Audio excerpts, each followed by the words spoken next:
মঙ্গলবার করাচির defence housing অথরিটির একটি অ্যাপার্টমেন্ট থেকে পাকিস্তানি অভিনেত্রী হুমায়রা আসগর আলীর মরদেহ উদ্ধার করা হয়েছে। ৩২ বছর বয়সী হুমায়রা প্রায় ২ সপ্তাহ আগে মারা গেছেন বলে ধারণা করা হচ্ছে।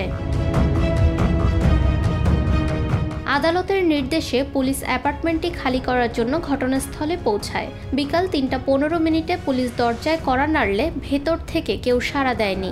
অবশেষে তালা ভেঙে পুলিশ অ্যাপার্টমেন্টে প্রবেশ করে এবং তার মরদেহটি দেখতে পায়। প্রমাণ সংগ্রহের জন্য পুলিশের ক্রাইম ইউনিটকে ডাকা হয়, তবে হুমায়রার মৃত্যুর কারণ এখনও জানা যায়নি।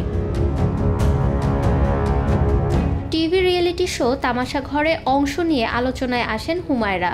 ২০১৫ সালে চলচ্চিত্র জ্বালাইবিতে অভিনয় করেছিলেন তিনি। ফাহমিদা বিনতে আনোয়ার, নিরপেক্ষ।